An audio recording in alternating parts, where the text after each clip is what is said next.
बच्चों, future focus में आपका स्वागत है। इस वीडियो में हम आपको कक्षा 8वीं का गृह विज्ञान का पाठ 1 भोजन के पोषक तत्व पढ़ाएंगे। तो आइए शुरू करते हैं। तो आइए पहले देखते हैं पोषक तत्व किसे कहते हैं।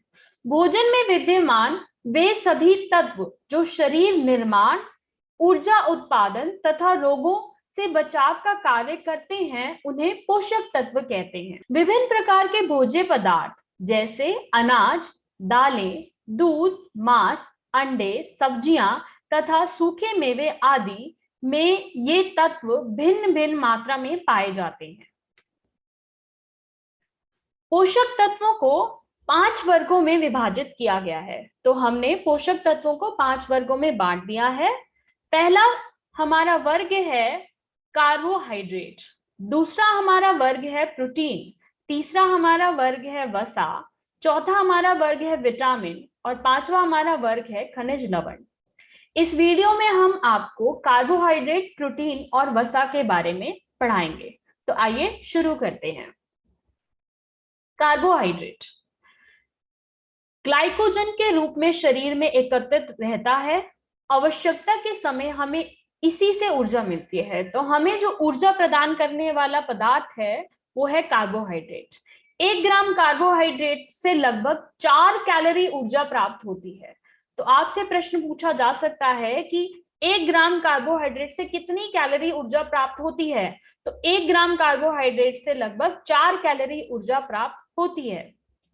आगे देखते हैं कार्बोहाइड्रेट के कार्य, स्रोत, कमी से हानियां, अधिकता से हानियां के बारे में। तो आइए कार्बोहाइड्रेट के कार्य पढ़ते हैं, जिनमें से पहला है शरीर को ऊर्जा प्रदान करना। तो ऊर्जा शरीर को कौन प्रदान करता है? कार्बोहाइड्रेट। दूसरा, वसा के ऑक्सीकरण को धीमा करना। तो वसा के ऑक्सीकरण को धीमा कौन करता है? कार्बोहाइड्रेट। तीसरा, शरीर के तापमान को बनाए रखना। और चौथा, विटामिन बी समूह के निर्माण में सहायक। तो कार्बोहाइड्रेट के मुख्यतः 4 कार्य आपने पढ़े। आगे हम पढ़ते हैं कार्बोहाइड्रेट के स्रोत के बारे में, यानी कि ये कार्बोहाइड्रेट हमें कहां से मिलता है। तो कार्बोहाइड्रेट हमें मुख्यतः 4 प्रकार की चीजों से मिलता है। पहला है अनाज, दूसरा है फल, तीसरा है सब्जियां, चौथा है शर्करायुक्त पदार्थ। तो अनाज में हमारा आ जाता है गेहूं, चावल, मक्का, बाजरा, जौ आदि।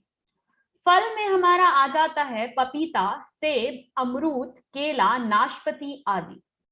सब्जियों में हमारा आ जाता है अरबी, आलू, शकरकंदी, कद्दू आदि। शर्करायुक्त पदार्थ में हमारा आ जाता है चीनी, शहद, गुड़, शक्कर।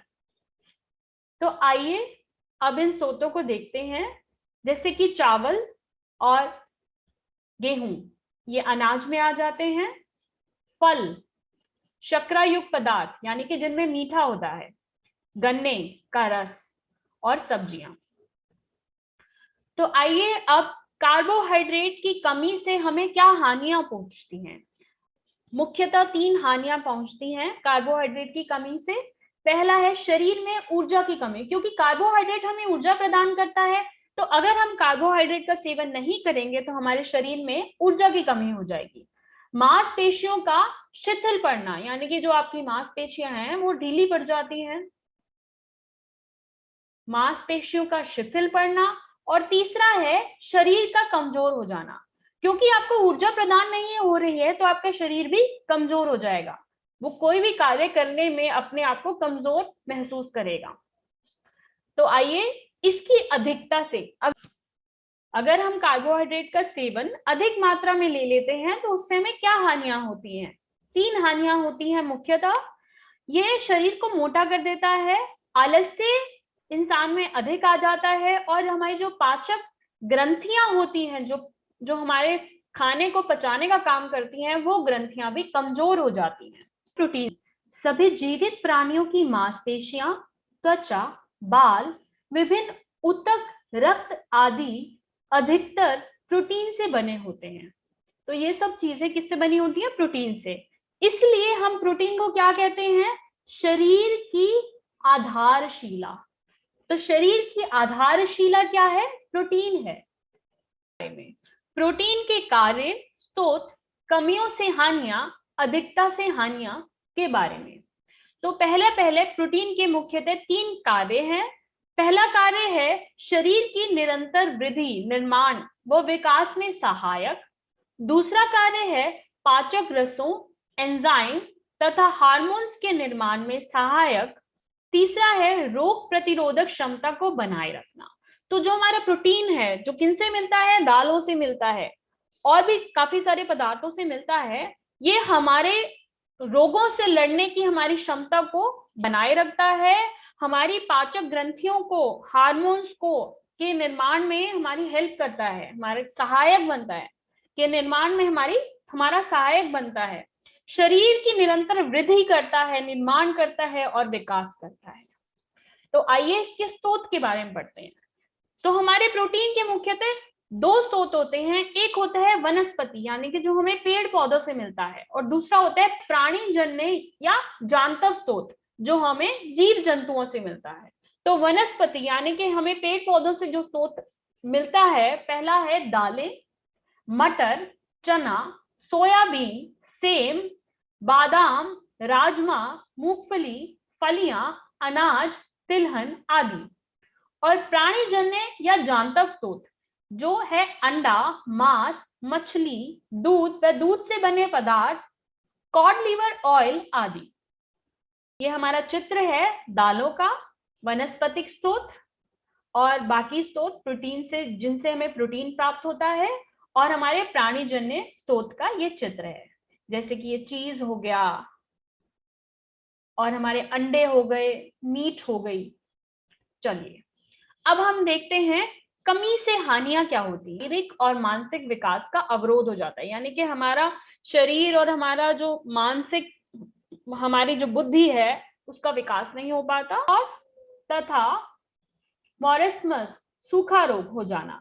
तो ये 2 तरीके के रोग हैं जो इसकी कमी से हो जाते हैं। तो आइए अधिकता से हानियां क्या होती हैं। तो अगर हम प्रोटीन की ज्यादा मात्रा में ले लेंगे तो हमें कब्ज हो जाएगा।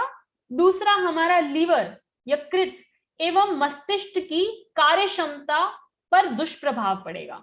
तो जो हमारा लीवर है और जो हमारा मस्तिष्क है, यानी कि हमारा दिमाग और हमारा लीवर, इसकी कार्य पे, जो ये कार्य करते हैं, उसकी क्षमता पे भी गलत प्रभाव पड़ेगा। ठीक है। वसा, भोजन का महत्वपूर्ण पोषक तत्व, जो सबसे महत्वपूर्ण है पोषक तत्व भोजन का, वो क्या है? वसा। क्योंकि ये चिकनाई युक्त है, जल में अघुलनशील, जल में ये घुलता नहीं है, परंतु कार्बनिक विलायकों जैसे बेंजीन, इतर आदि में घुलनशील होता है। ये जल में घुलता नहीं है, लेकिन कार्बनिक विलायकों जैसे कि बेंजीन, इतर आदि में ये घुलनशील होता है। वसा सामान्यतः 20 डिग्री तापमान पर ठोस या अर्धठोस अवस्था में होता है। तो वसा जो है 20 डिग्री सेल्सियस तापमान पर ज्यादातर ठोस या अर्धठोस अवस्था में होती है। यदि इस तापमान पर यह तरल अवस्था में रहे तो इसे तेल कहते हैं। अगर 20 डिग्री सेल्सियस तापमान पे भी ये तरल अवस्था में रहता है तो इसे हम तेल कहेंगे। वसा के भी हम मुख्यतः 4 भागों में बांटा गया है। उसके कार्य, उसका स्रोत, उसकी कमी से हानियां, अधिकता से हानियां। तो उसके कार्य, उसके मुख्यतः 5 कार्य हैं। वसा भी हमें ऊर्जा प्रदान करता है।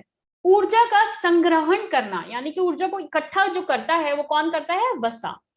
शरीर के कोमल अंगों की सुरक्षा करना, जो हमारा शरीर है उसके जो कोमल अंग हैं, जो बहुत कोमल हैं, उनको बचाने का जो काम करता है वो कौन करता है? उनकी सुरक्षा, उनकी रक्षा करने का काम करता है वो कौन करता है? वसा। शरीर के तापमान को नियमित एवं नियंत्रित करना, जो हमारा शरीर का जो तापमान है 33 डिग्री सेल्सियस जो होता है, उसको हमेशा नियमित करना, उसको मेंटेन करके रखना, ये काम होता है वसा का। त्वचा को चिकना, चमकदार तथा स्वस्थ बनाए रखना, जो हमारी त्वचा है उसको चिकना, चमकदार तथा स्वस्थ बनाए रखना, कि आप सुंदर दिखो, ये सब काम कौन करता है? वसा करती है। आइए अब इसके स्रोत के बारे में बढ़ते हैं। इसके भी 2 ही स्रोत हैं, जैसे हमारे प्रोटीन के थे, जो हमें पेड़ों से प्राप्त होते हैं वनस्पतिक स्रोत, और जो हमें किसी जीव से प्राप्त होते हैं प्राणीजन्य स्रोत। तो पेड़ों से प्राप्त होने वाले हमारे स्रोत हैं सरसों, तिल, मूंगफली, नारियल, काजू, अखरोट, बादाम, सूरजमुखी का तेल आदि। और प्राणीजन्य स्रोत हमें मिलते हैं घी, मक्खन, मछली का तेल, क्रीम, पशुओं की चर्बी आदि। तो आइए अब हम देखते हैं इसका चित्र, जो है हर तरीके के तेल, जितने भी हमारे मेवे होते हैं ये सभी हमारे वसा में आते हैं। और हमारे प्राणीजन्य स्रोत के अंदर आता है घी, दूध से जो बनता है, मक्खन जो भी दूध से बनता है, और कॉड लिवर ऑयल। आइए अब इसकी कमियों से हानियों के बारे में देखते हैं। शरीर का सामान्य विकास एवं वृद्धि रुक जाना। अगर हमें वसा नहीं मिलेगा तो हमारा जो शरीर का जो विकास है, उसकी वृद्धि है, वो रुक जाती है। त्वचा का खुरदरा एवं शुष्क हो जाना। हमारी जो त्वचा है वो हमारी सूखी पड़ जाती है। जोड़ों में दर्द होना, और हमारे जहां भी जोड़ हैं, हमारे शरीर के अंदर जहां जहां जोड़ हैं उनमें दर्द हो जाता है। तो आइए अब इसकी अधिकता से जो हमारे को हानियां होती हैं उनके बारे में पढ़ते हैं। तो इसकी अधिकता से दो हानियां होती हैं। एक होता है हमारा शरीर, हमें मोटापा मिलता है, और हमारा जो रक्तचाप होता है वो बहुत तेज हो जाता है, उच्च रक्तचाप हो जाता है। ठीक है, तो ये थे हमारे वसा के बारे में। तो अगली वीडियो में हम आपको आगे पढ़ाएंगे इसी पार्ट का। दूसरे भाग के अंदर हम आगे का बचा हुआ पार्ट पढ़ाएंगे। तो आशा है कि आपको हमारी गृह विज्ञान की ये वीडियो पसंद आई होगी। तो हमारे चैनल को सब्सक्राइब करें, हमारी वीडियो को लाइक करें और हमें फॉलो करें, ताकि आपको आगे आने वाली वीडियोस दिख सके और हमें और प्रेरणा मिल सके आगे वीडियोस बनाने का। धन्यवाद।